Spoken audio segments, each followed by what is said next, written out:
In 2013, I was sent by an American company to work in China. I traveled to Beijing twice in that year, in May and July. The American company that I worked for at the time had a plan to enter Chinese insurance market. They were trying to do so by forming a joint venture with a Chinese local company. They formed a team which was tasked to study Chinese insurance market and negotiate a treaty with the Chinese company on joint venture. China has become the largest consumer market in the world since 2000. Western companies flock to China in order to make a fortune. The senior management was very interested in investing in China. But there were a lot of challenges: language and cultural barriers, regulatory obstacles. China was not well understood by most Westerners. I'm originally from China. Mandarin is my native language. I'm familiar with Chinese culture.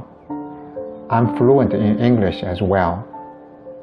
As a professional, I had expertise in my chosen field. So I was selected by the management of my company to be a member of the team. We represented our American company to negotiate with the Chinese company and build a working relationship. At the time, I wasn't doing much of my technical work.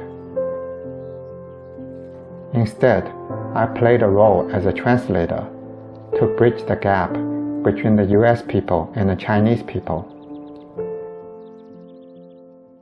In addition, on behalf of my US company, I translated a lot of technical documents. Upon our arrival, we stayed in a 5-star hotel in Beijing, Fraser Suites, an apartment complex home to many expatriates working in Beijing. It was located in the upscale region of Beijing. The address was Beijing Chaoyang District, Jingtongxi Road, number 12. It's a very expensive quarter in city of Beijing. We visited several famous tourist attractions while being in Beijing. Forbidden City, Summer Palace, Beihai Park, Tiantan Park, Silk Market, Sanlitun, Tiananmen Square, Black Dragon Pool. We had a great time in Beijing. At the time, Beijing was shrouded with smog. There were a few days that the sky was clear when the weather was good. Beijing in 2013 was a very lively and a modern city, yet preserving Chinese traditional cultural features.